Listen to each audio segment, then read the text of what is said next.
Good morning again. Welcome to Bloomerang Academy and thank you for joining us.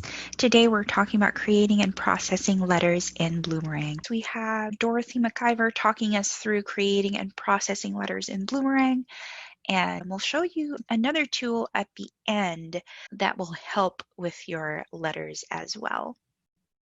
I'm really happy to be with you guys as well. Really appreciate you taking the time out of your day to do this. And this is really one of my favorite classes because I think, again, it's really important to reach out and contact people. What I do in this class is I usually show how to create a thank you letter, because that's something that I know that just about all of us have to do at one time or another, which is to create that. The good news is that when I show you the mechanics of going in and setting all of that information up, it's basically the same process, whether you are doing an appeal letter or whether you're doing some kind of a save the date notice or just anything like that that you're going to mail out. It's really the same process once you see the steps. But as I said, I usually do a thank you letter because I think that's something that folks like to see, because a lot of times some of you may be brand new to Bloomerang and just now getting started with Bloomerang, and it may be something really good to see. And I'll show you some other little tips and things along the way. So I think we're going to go ahead and get started. All right, so what I'm going to do is I'm going to switch over and I'm going to select Bloomerang. And I've gone ahead and logged into this is my little database, and we can all see Blossom over here talking to you on the banana there. I love that. But anyway, what we're going to do first of all, as I said, since we're doing thank you letters, Bloomerang has a lot of other little features built into the letters when you do them. And one of the things that we do with thank you letters is I want to be able to show you what happens after the letter is sent. There's some really great tracking that goes on in Bloomerang during that time. So for our thank you letter today, what we're going to do is I want to go in and just enter a gift for somebody, because this is kind of for thank you letters where the whole process gets started. So I'm going to go ahead here under my constituent icon, which is the second icon down. I'm going to go ahead and select that, and I'm going to go and search for one of my constituents. So I'm going to go in and look for Bruce Banner. So we're going to go ahead and search for Bruce here. So we're going to go ahead and click search, and you can see there he is. So I'm going to go ahead and select him. Now, like I said, I'm just going to do this gift very quickly so that we can go in and see what the result is. And when I create the letters, there'll be some letters that you'll be able to see. So what I'm going to do is come up here to this big blue drop down arrow. I'm going to go ahead and click that, and I'm just going to click to add a new donation. So once I've done that, you can see it brings me to Bloomerang's new donation screen dated for today. And I'm going to say that Bruce today gave us a nice check for $1,000. Let's say that he's feeling really like he wants to pitch in and help this week. So he's going to go ahead and give us this gift. What then I'm going to do is come down here and select the fund. And we're going to say that he is going to give this to our food pantry fund. So we're going to go ahead and select food pantry for the fund. Then I'm going to come down here and say, again, I'm going to select my campaign. I'm also going to select my appeal. And once we go ahead and select those two items, I'm going to say that he gave us a check. So I'm going to go ahead and select check. I apologize, everyone. My dog is barking. If you can hear that, I do apologize. But anyway, what we're going to do here, you can see is we've got our gift all set. And I'm just going to come up here and click save. Now, once I've clicked save, you can see there is Bruce's gift that we've given. And what we're going to do from here is now I'm going to go down to our letter area, which is down here under letters. So I'm going to come down here and click on letters. And the next thing you're going to see, now, if you're new to Bloomerang and you've not done any letters as yet, what you want to do here, you'll notice that there will not be anything here on this screen when you get here. What you'll see is it'll just say something like you've not created any letters yet, and there'll be a big blue button that says new, and then you will go and start adding whatever letters you want to add. Now, since I teach a lot, I've got a lot of letters already set up. So again, I just would go up here and click new. So in Bloomerang, whether you're here or anywhere else, you just want to go in and click new whenever you see it if you're trying to add something. So that's what I'm going to do. Now, once I've selected new, Here's the point where I say that regardless of the type of letter that you're going to be doing, you will sort of see the same process, but this is where you're going to make your determination as to which type of letter you want to send. Now, first of all, you can see we kind of give you some little notes here as to what type of letter you would be doing, and that would help you determine which one of these items you're going to select. What it does is it basically gives you access to certain types of data that you can use as a merge field in your letter. So for constituents, you can see here that it's talking about if we're going to select a constituent letter, it's probably going to be something that's based, like one letter per constituent. You're sending out, an appeal of some sort. Maybe you're going to do a printed newsletter, anything like that, that is just going to be accessing the constituent information, name, address, that type of information. Now, the next one, and the one that we're going to use, is the transaction-based letter. Now, the thing about this is, so that you can remember, is that even though we're saying that we want to do a transaction letter, we're still going to be able to access the information from constituent information like the name and address. The only difference is that in the constituent information, I can't get at the transaction information. So what I want to do here is select transaction, so I'll have that data plus their constituent contact information if I need it. And the same, obviously, for those of you that want to do letters later on. Maybe you're going to track volunteers or events, and you're going to be tracking that information in the interaction section of Bloomerang, which also appears on the timeline. So again, same thing, you would select interactions, but you're still going to get to take advantage of the constituent information. But the constituent information is sort of like the cheese stands alone. That's just all you get is the constituent information. These two, you get what it's shown and the constituent information, okay? All right, so now what I'm going to do is select transactions here. We're going to go ahead and select that. And the first thing that pops up is Bloomerang is going to ask you to name your letter. So what I try to tell folks is to make sure that you name your letter something that's going to make sense to you, so that when you go to find it, you're going to be able to remember what you called it. Don't call it test or test 1 or test 2 or whatever, because you'll never remember what's in there. So I'm just going to name this today. I'm going to call this Dorothy's thank you letter. All right. And again, you could call this based on what other type of letter it happens to be. Maybe you have a general thank you letter. Maybe you have a major donor thank you letter. Perhaps you have, like just one that's for people that have just made a pledge, for example. So you can name these different things, and then based on what you're putting in the letter will be the text that will go along with what you've named it. So again, this is just going to be kind of my basic thank you letter. Now, the next section you're going to see here is purpose. Now, I briefly mentioned interactions, and Bloomerang uses interactions for all kinds of good stuff. So one of the things that we do is anytime you reach out to somebody by way of either a letter or an email in Bloomerang, Bloomerang will create an interaction. It lets you know that this person received something that you sent them. One of the fields that you see on interactions, if you haven't had a chance to look at those, and again, these appear on your timeline, there is something called purpose, and it's just saying, why am I contacting this person? What is this thing that I'm doing? What am I contacting them for? So if I come up here and click on purpose, you can see that Bloomerang has a set list here of different items that you can select. Now, depending on which one of these you select, in some cases, it's going to create a different type of interaction. So like, for example, if I'm going to select that it is maybe just the cultivation letter or a solicitation letter, the interaction will reflect that information when you see it, and we'll look at that at the end. We'll go back and look at Bruce Banner at the end. But I'm going to go ahead for now and select acknowledgement, okay? All right, now the next one we have here is called create one letter per. Now, all of you know Bloomerang has households where we have single spouses, or individual spouses, I should say, that are linked together with a household account. So if you want one letter per household, then you would select that here. Your other choices are one letter per transaction, which means if I give one transaction, or maybe however many transactions I give during the period of time that you're doing this letter, I would get one letter per transaction that I gave. gave.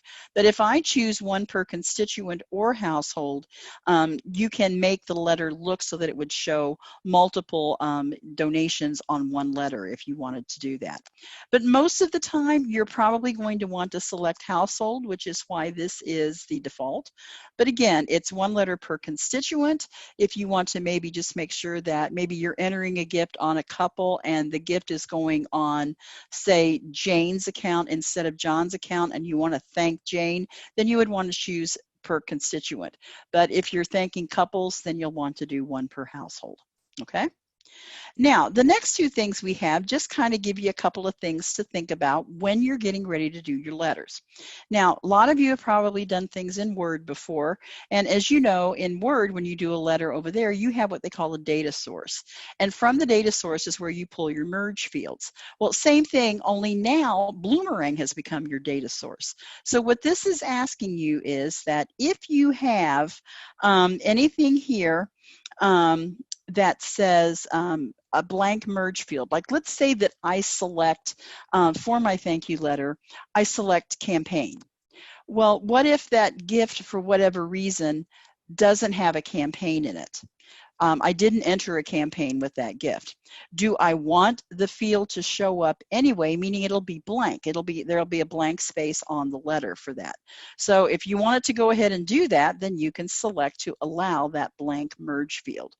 Another thing that it's going to ask you here is if you want to allow bad, incomplete, or missing addresses to be generated as a letter.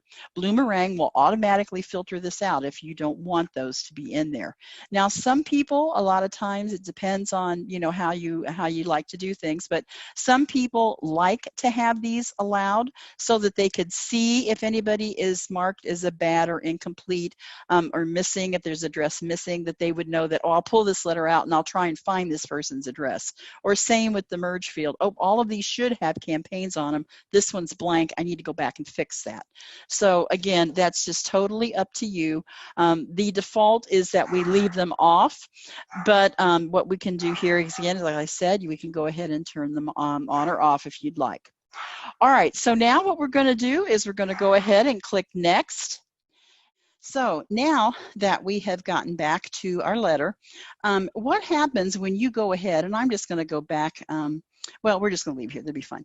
Once you've gone in and created the name of the letter and all of that other information, what's going to happen is Bloomerang is going to bring you here under what we call the design portion. Now, what Bloomerang does is it gives you just sort of a generic letter. Again, you could use it as is if you wanted to, but you may want to go in and kind of tweak it a little bit. Now, the first thing you're going to notice is up here, it does refer to my organization with my address and all of that listed. Now, if you go into my organization, which is down here in the settings area, under my organization, you'll see that there is a spot to enter in your address, your email address, your phone number, whatever you want to put on there, you can do that. So then when you're doing your letters like this, what will happen is it will populate your inside address for you, okay? Otherwise, it'll just leave it blank.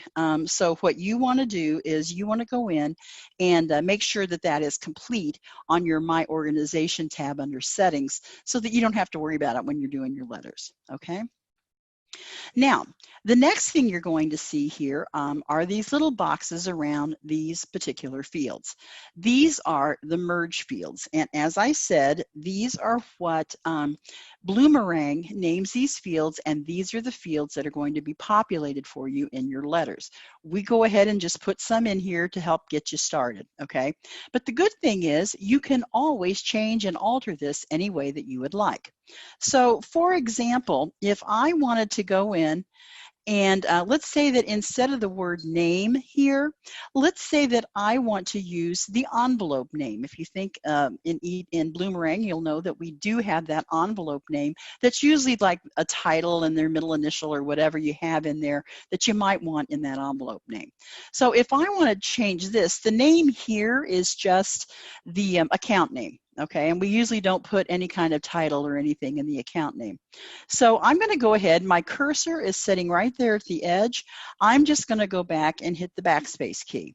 All right, and once I've hit the backspace key, now I've got room. I can enter a new field here. So the way to do that is you come up here to the Bloomerang logo, which is the little green logo here. We're going to go ahead and click on that.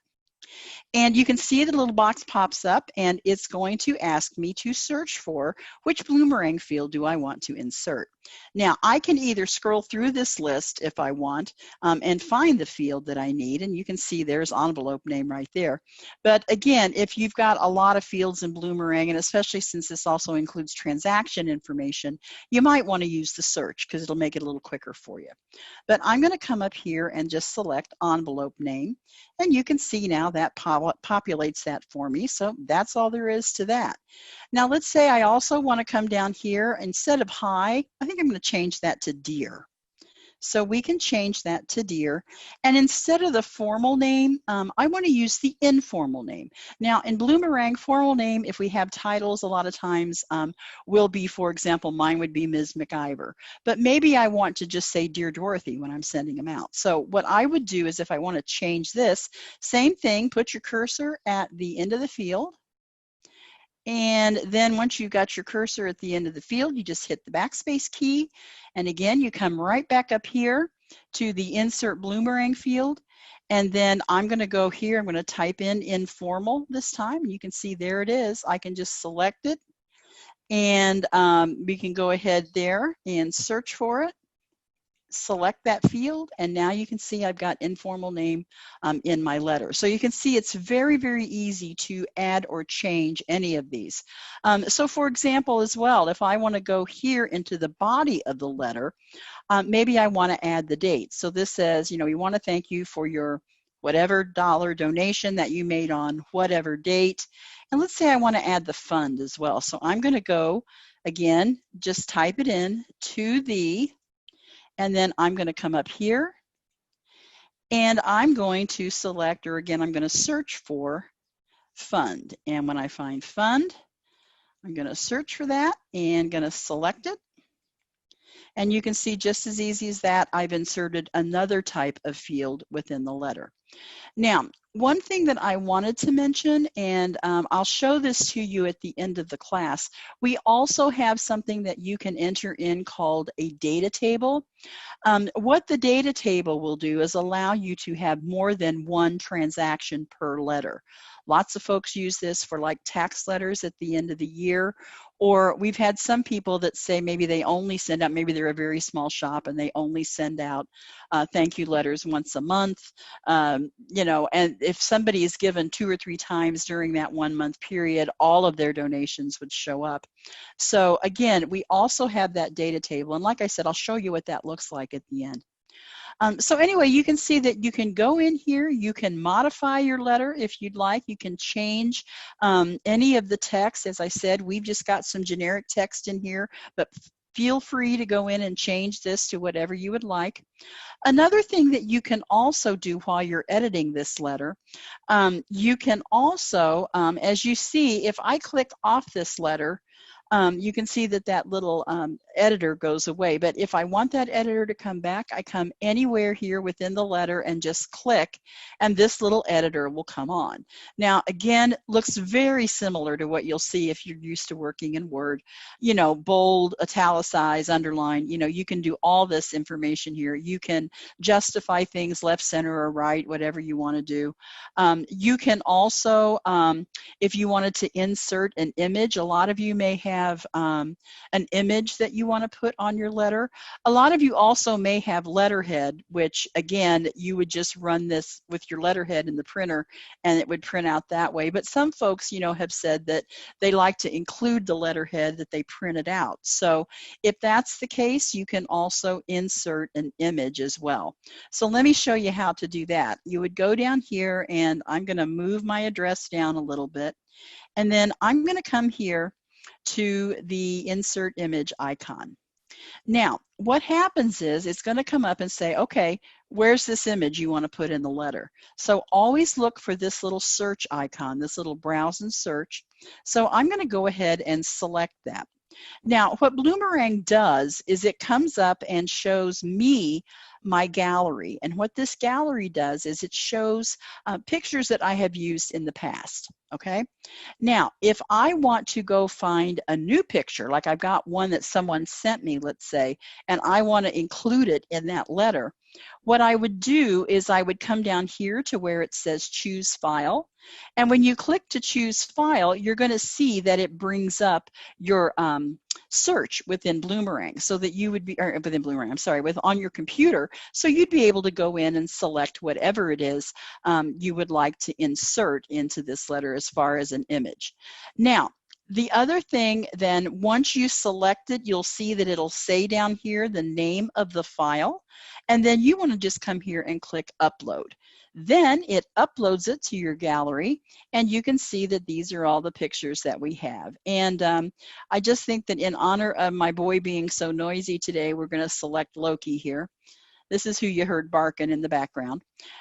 Then what you can do, we've got the name of the picture, the name of the file of the picture there, and we're just going to go ahead and click OK. Now, it makes it very big, as you can see here. But what I'm going to do is I'm going to come up here and I'm just going to grab the corners, and I can make this image be any size I want it to be. So let's say that that looks like a good size there. I can also justify it by putting it into the center. You can see I'm going to align it to the center. So again, if you have an image with your logo on it, or maybe there's just something else that you would like to include maybe somewhere on the letter, if you wanted to do that, you're more than able to do that. And you can see it was just very easy by clicking. Again, that's kind of the universal icon for images. So this editor is really very user-friendly, I think. All right. Now, another thing, after you see here that we've got the letter, let's say the way we'd like it, you can always go up here as well to what we call the page settings, okay? This lets you know where the size of the paper is that you're going to use. You can see right here, I've got 8.5 by 11. Sometimes, I know I used to work for our symphony here in Indianapolis for a while, and they had a form that they sent out that was the legal size, 8.5 by 14.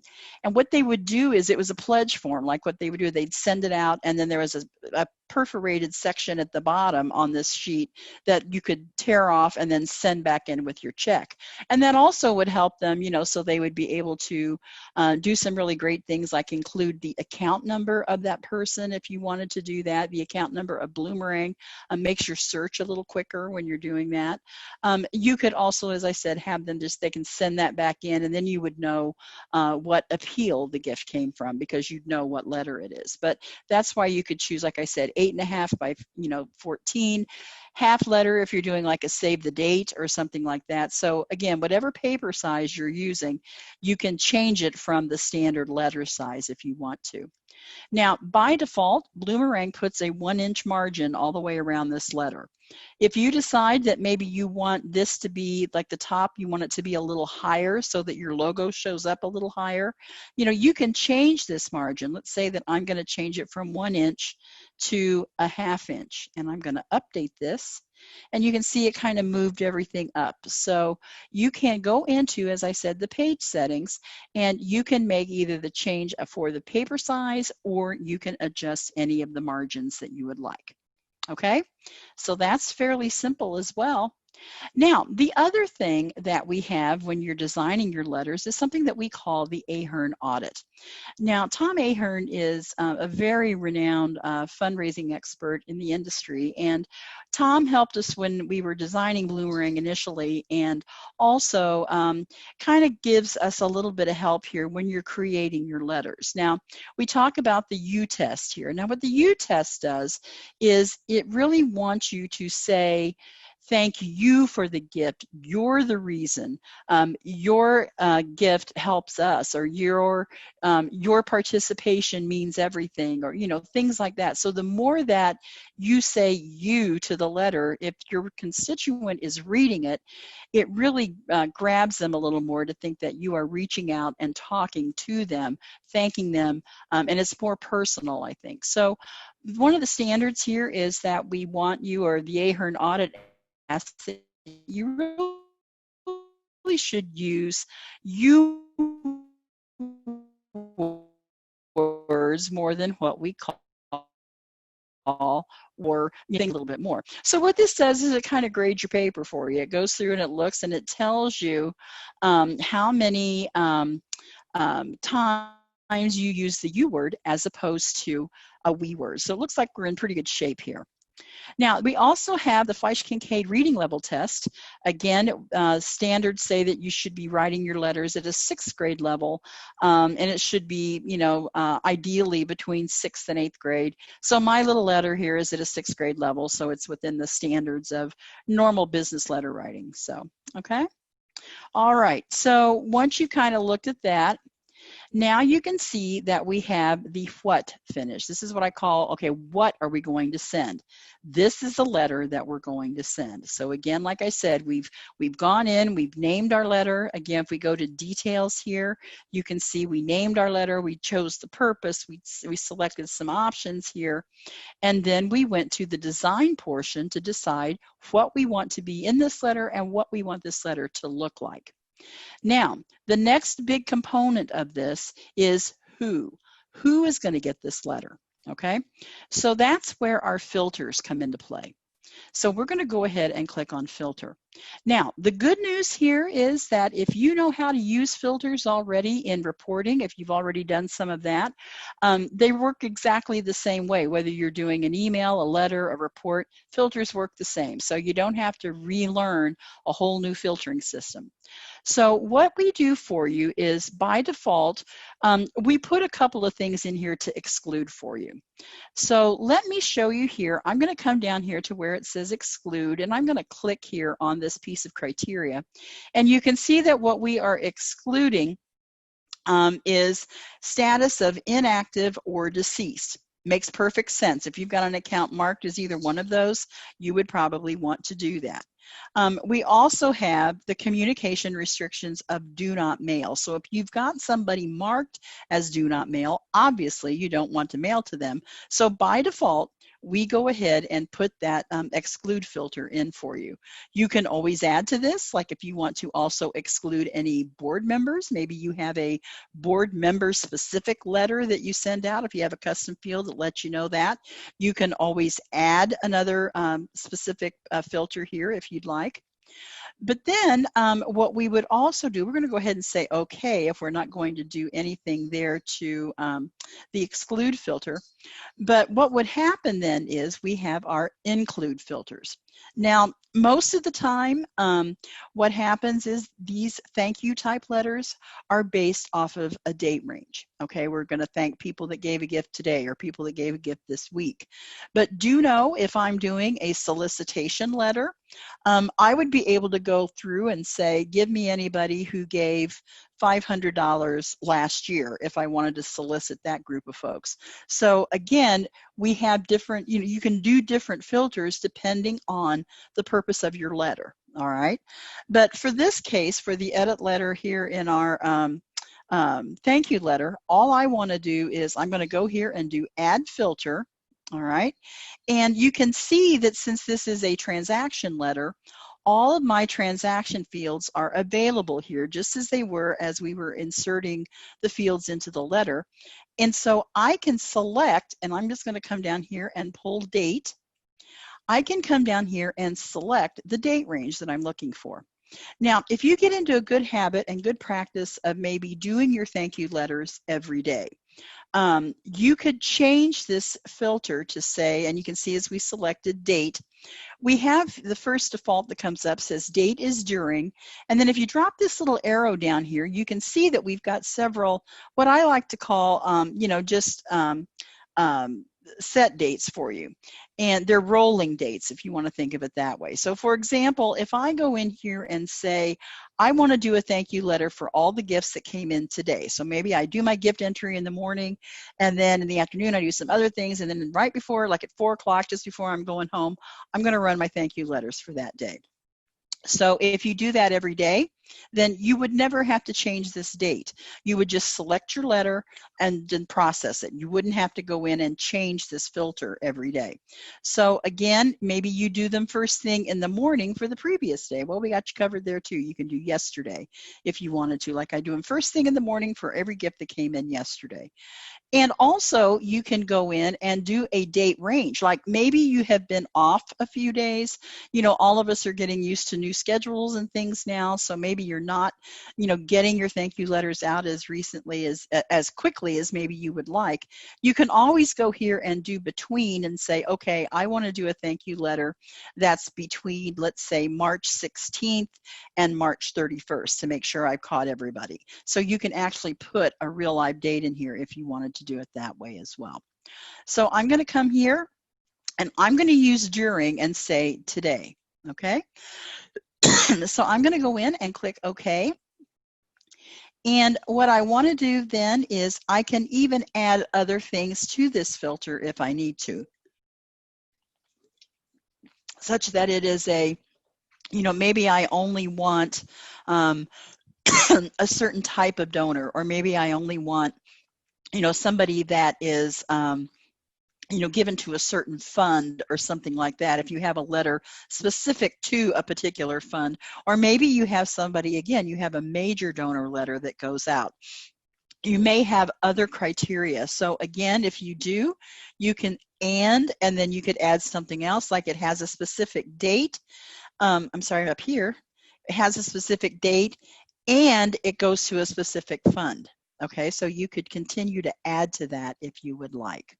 Okay, all right, so now I've got my design in place. I know what it's going to look like. I know who's going to receive it.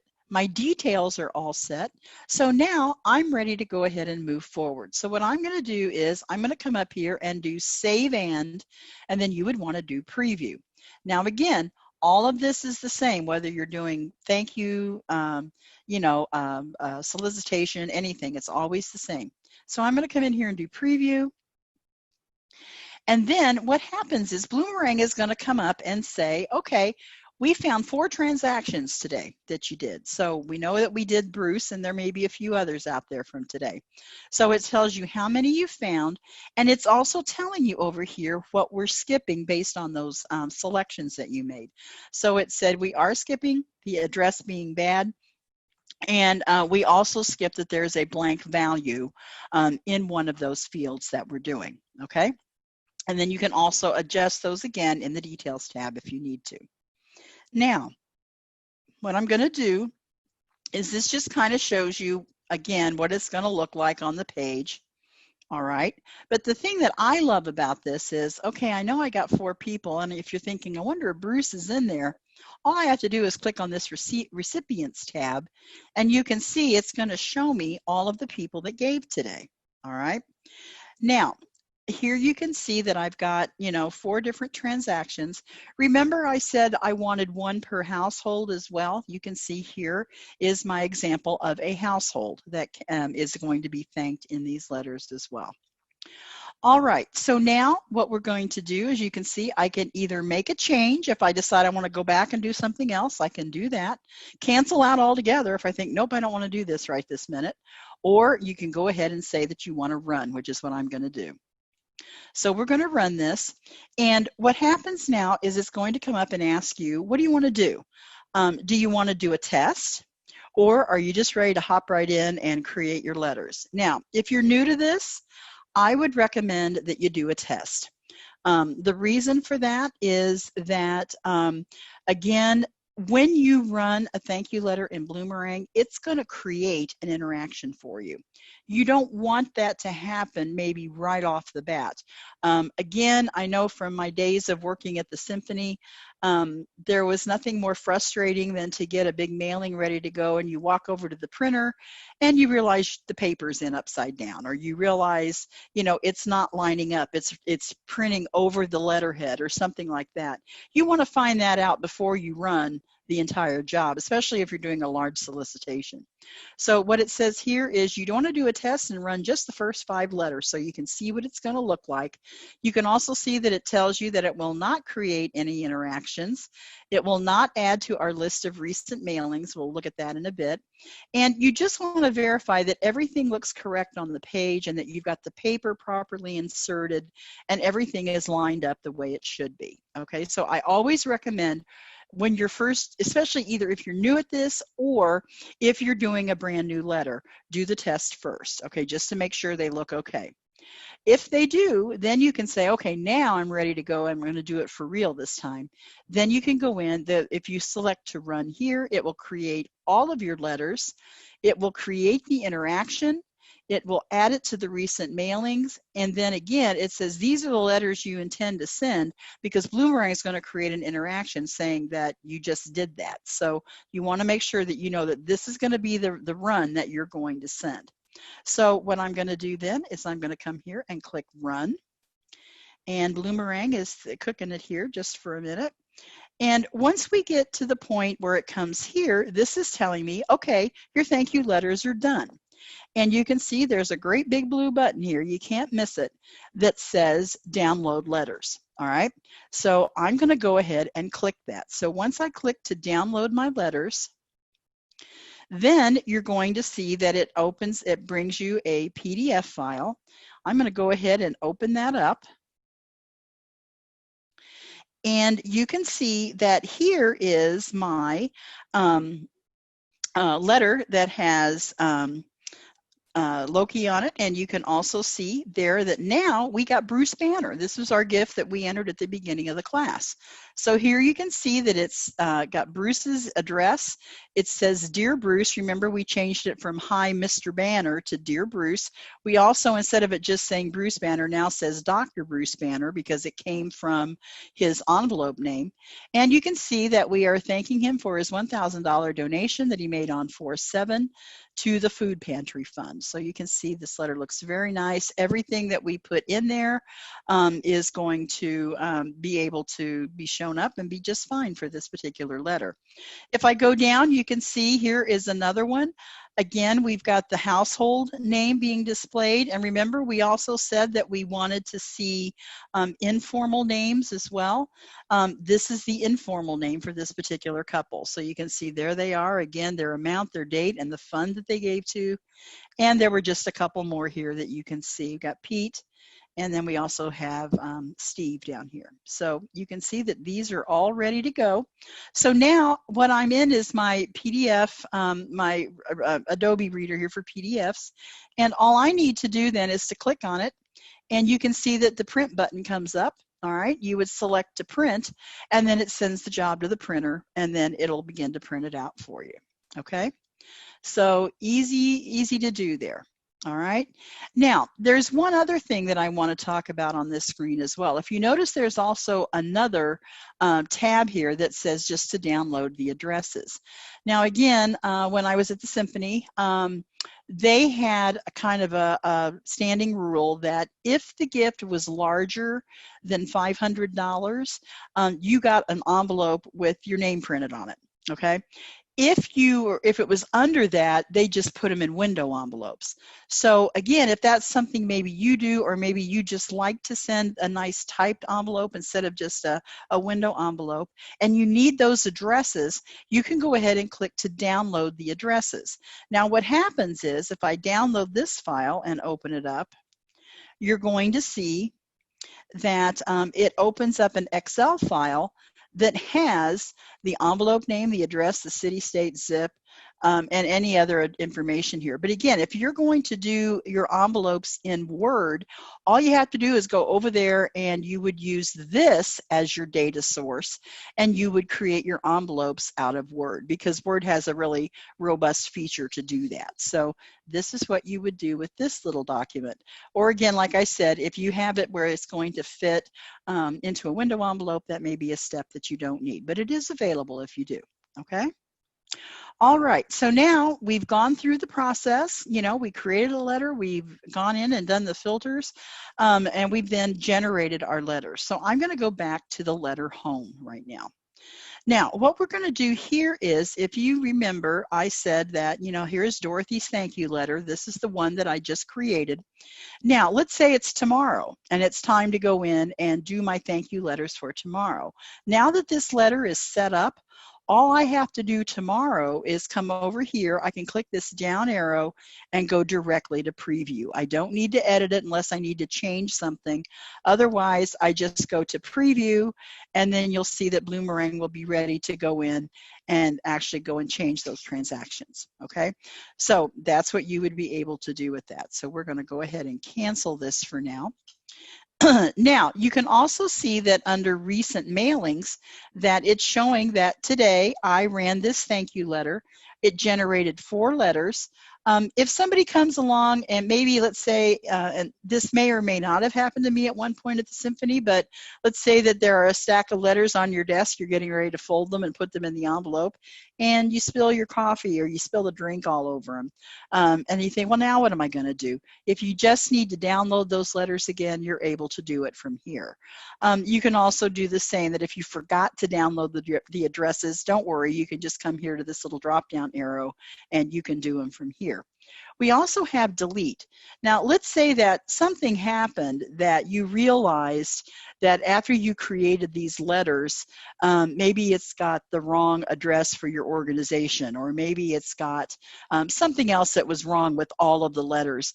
If you come up here and click to delete this information or this particular mailing, it will not only delete everything, but it will also take off the interaction. So it'll be as if it didn't happen. So that's also kind of a fail-safe there, that if you realize, oh gosh, this entire job is wrong, now I've got these interactions, what am I going to do? You can just come here and easily delete it and just start over if need be. Okay. Now, what a lot of people do as well is they will create folders on their system where they can save these downloaded files so that they can access them if they need to. But what I'd like to do now is to go, and I just want to quickly show you what Bruce Banner's account looks like now that this letter was generated. So I'm going to come back over here into the constituent information, and I'm going to come here. I'm going to select him because he's under my recent account since we looked him up a little earlier. I'm just going to select him from here, and now we're going to go into his timeline. Now, as you saw before, now we have a new entry here. Before, we just had the $1,000 gift going to the food pantry. If I click on this donation, you're going to be able to see that now it's showing that, yes, the transaction has been acknowledged. You can see there it is. And then down here, you can see that it's saying that this was the name of the thank you letter that it received, and this was the date that the letter was sent. All right. Now, you can also go to that same information if you want to look at the interaction. So if you come here and click on the interaction, that's also telling you the same thing. It was an acknowledgement letter. It was sent by the mail. Again, this is why if you choose this purpose, it will know to make it a mail channel. And then again, the date, the letter name, all of that. And then you can also see down here that it shows the date and the amount of the gift. If you click on that, it takes you back to the donation. Now, here's what I like.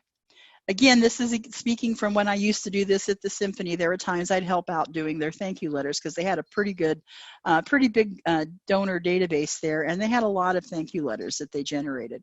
One of the things that would always make me kind of think, oh no, is when somebody would call and say, I never got my thank you letter for this gift. So what we would have to do is go back through all of those files that, you know, were generated when we did the thank you letters. Now, they didn't have Bloomerang, just to let you know, but we'd have to go back through each and every one of those files to see if we could find that thank you letter based on, you know, close to the date or whatever. And again, they didn't do them every day, so it was kind of hard to figure out how to find them. In this case, Bruce calls in, says, hey, Dorothy, I never got my thank you letter. All I have to do is look up Bruce's account, go to the timeline. I'm going to select this interaction. I scroll down, and then I generate the thank you letter. So I click Dorothy's thank you letter, and there is the letter just for Bruce. Okay. Then you can just download this one letter and resend it if you need to. Okay. So again, you don't have to run the whole batch. You don't have to look for anything. You can even print it out while you got Bruce on the phone when he calls in and say, hey, if you want to run by and pick it up, I'll have it waiting for you, you know, so whatever you want to do there. So anyway, I just think that's really a nice thing to have. Now, I wanted to go back again and just hit on a couple of things before I let everybody go for the day. First thing I wanted to mention was, again, reiterating that what I showed you, of course, had some specifics to a thank you letter, but the majority of what you saw, the process, creating interactions, going in and entering like merge fields and changing the text and inserting all of that, it's the same regardless of the type of letter that you're doing. What makes it different is if you are maybe doing a filter to target a certain group that's supposed to get that letter, or you know, how you're naming the letter, or if you're choosing that it's going to be a solicitation letter, the interaction might look a little different. It just won't reference the gift if it's a solicitation letter, but you'll still be able to download it if you need it. So lots of great things built into that. Now, the other thing I wanted to show you, I have an example here of a letter that is, let's see, I'm pretty sure I have a tax letter. Let's see, probably looking right at it. Let's see, well, perhaps I don't. I can show you one real quick. Remember how I talked about you can do multiple gifts on one letter? Let me show you where that is real quick here. I'm going to click New. And again, I'm going to do transactions. So this is where we're going to do, let's say that it's the end of either your fiscal year or it's the end of 2020. And what we're going to do here is I'm just going to call this year-end tax receipt. Okay. Purpose is just going to be, again, you could make this an acknowledgment if you wanted to. We're going to go ahead and select that, or you could just make it a receipt, whatever you want there. But I'm just going to call it an acknowledgment. Again, we're going to create one letter per household, leave everything as is. I'm going to go ahead and do next. And then when I get to my letter, this time what I'm going to do is I'm going to click on it and bring up my editor again. And this time what I'm going to do is I'm going to change the wording of this a little bit. I'm just going to say we wanted to thank you for your, and I'm going to put continuing. I'm the world's worst typist when I'm talking as well, and also the world's worst speller. Let's see, continuing, let's say support for this year. Now, instead of where we had it within a sentence that we're thanking you for this specific gift on this date for this amount, now what I want to do, I'm going to say see listing below, and then I'm going to go up here and I'm going to select, now this is where we select our merge fields, remember. This time I'm going to come over here and click to insert a Bloomerang data table. So we're going to go ahead and click on this, all right? And Bloomerang is going to ask you some things here, like you can choose what do you want to add and have on this. It's going to create like a table, if you will. So it's going to show right now date, amount, and fund. If you want to include anything, like maybe you want to include, let's say the campaign, you can go ahead and type that in. And let's see, it's not spelled right. So there we go. We'll select campaign. and I can insert that into my table. You can see that I can have that show up wherever I would like to see it. Okay, so you can also say, do I want the table to show up to the left, the middle, or the right? I'm just going to say the middle here. You can also decide if you've got something that you added here you don't want, you can also delete it if you'd like. So anyway, what I'm going to do is I'm going to go ahead and click to insert this table. And you can see that when I click to insert it, it just shows you like this. It just kind of plops that in there for you. But now you can see that it's going to have an opportunity to list multiple transactions. So let me show you what this will look like. So what I'm going to do is I'm going to come up here to my filter. And this time I'm going to say that I want the date to be during, and I'm going to say last year. All right, so we can get some folks here. Well, let's see, maybe I'll just do this year. We'll just do this year, I think. It'd probably work just as well. And we'll do this fiscal year. And now I'm going to say okay to this. And you're going to see it shows 37 transactions. So I'm going to go ahead and do save, and we're going to preview this. And again, same thing as before. There it shows you kind of what we think it's going to look like on the page. I'm just going to go ahead and run it. Also tells you who we skipped as well. I just wanted to maybe point that out as well if it did actually skip somebody. I'm going to go ahead and click run and create my letters. And I'm going to download them so we can see what they look like. And now you can see that instead of it being in a sentence format, if you only have one gift, it just shows it nicely down here where you can have it more in like a graph if you want to think it, or like a spreadsheet type appearance. Here's an example of what it would look like if there are multiple gifts. So you can see it shows the dates, it shows the amounts, it shows the fund, and it also shows the campaign. Okay, so that's what you can do, again, depending on what kind of letter it is. Also know that we have, toward the end of the year or toward the end of fiscal years, we usually offer some academy classes that will talk about tax receipting. So if this is something, like I said, you may not be doing for a few months, don't worry, we've got you covered. We'll have classes at that point and lots of help available so that you'll be able to create these very easily for your constituents. Okay. All right. Well, that's actually all I have for you today. I do hope that this was helpful, and I hope that you now have a better understanding of how our letters work. I think that once you get used to using them, they're very simple. Like I said, filters work the same. Once you get your letters set up, then it's just a matter of going and selecting to run them. You don't really have to worry about them once you get them all ready the way you'd like them. And you can have as many letters as you need. You can also, if you want to kind of clean up your list from time to time, you can also go in down here and you can click to say edit a letter, and if you decide that you have a letter you no longer need, you can also come up here and delete it if you need to. Okay? All right, and that was a quick overview, well, not so quick overview of our letters feature and how that works in Bloomerang. We have a couple of questions here. If you delete the letters, does that remove it from the constituents record also? That is a great question. No, it does not. So if you delete, well, it depends what you delete and where you delete it.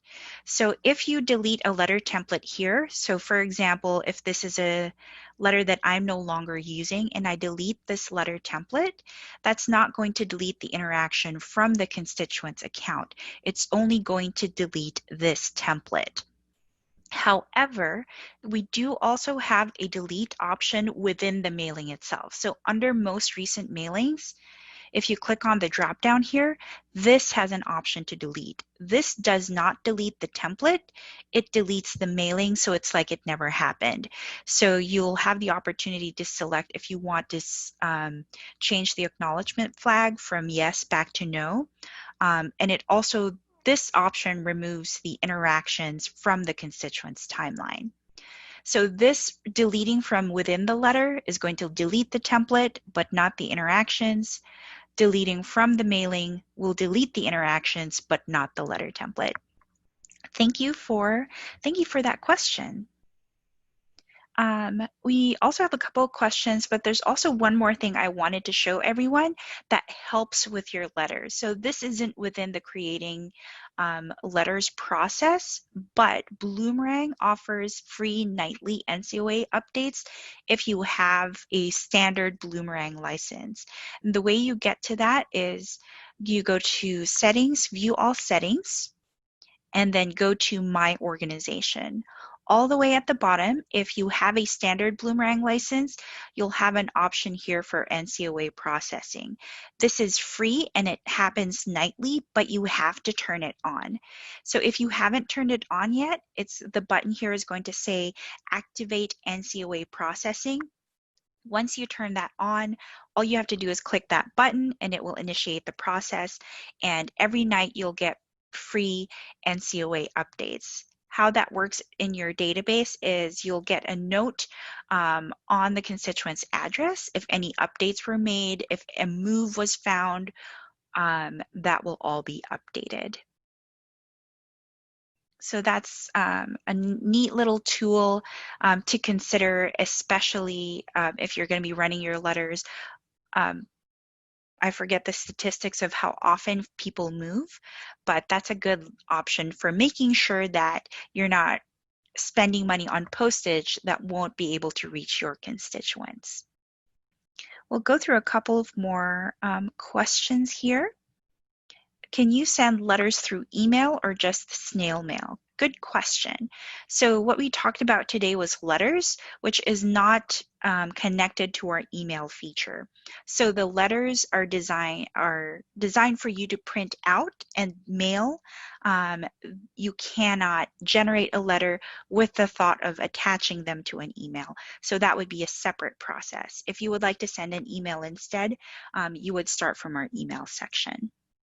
And absolutely, we have a couple questions here regarding doing test letters for practice and not necessarily adding it to the constituent's account yet.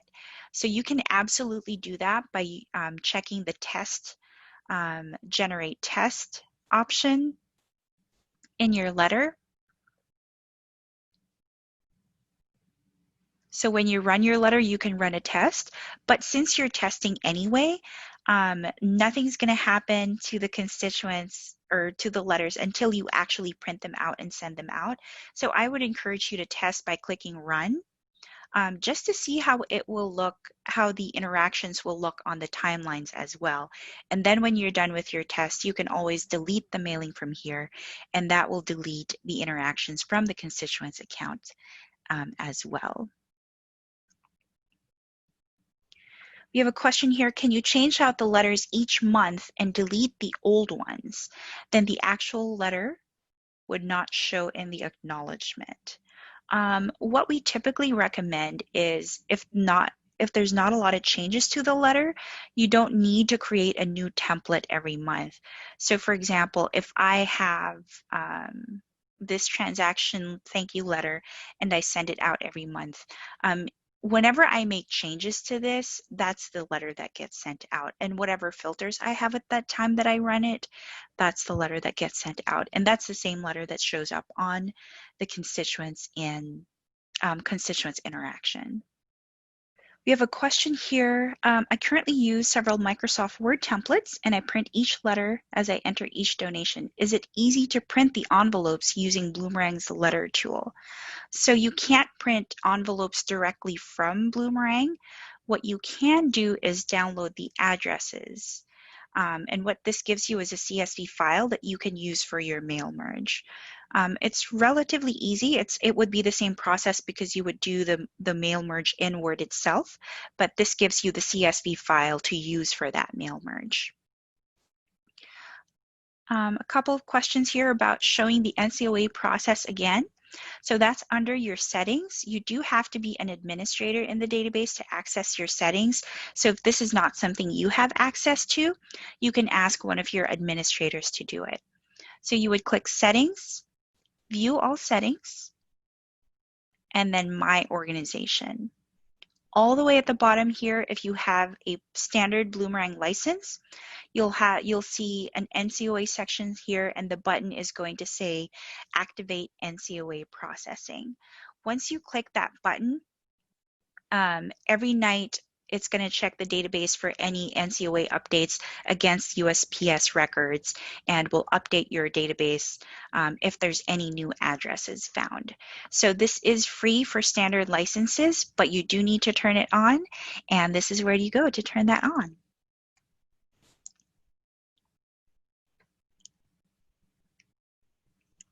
Thank you everyone for your great questions. We have another question here. Can you do an if-then statement? For instance, if the donation was paid by check, include check number. If paid by credit card, exclude that field. No, we cannot do if-then statements. If that's something that's common for your organization and you do segment by those things, you can set up separate letters and you can filter for that. So for example, if I have a monthly thank you here, and this is designed for, let's say we'll rename this for our check thank you, I would go ahead and add those fields here for the check number and the check date, and filter specifically for the method. So I would select method, and this is specifically for check, and this will only generate for transactions whose method is by check. And of course, I would have a separate letter. I can just make a copy of this letter, have a separate letter, save that as my credit card letter, and take out that merge field for the check date and check number. And thank you so much. I'm just going through a couple of more questions here, seeing if we missed anything.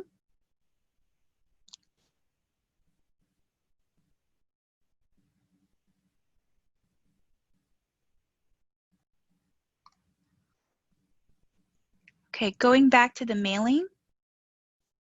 So if you do run tests, or if you have to do your letters, if you try to delete a mailing here, first, it will take out the interaction, and that will also delete the letter PDFs, not the template themselves, but just the letter PDFs.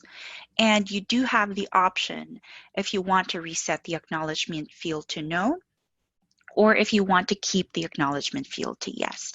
So that's an option that you can have here, but the letter PDFs and the interactions will automatically be deleted if we click yes here. Thank you so much, everyone, for joining us this morning.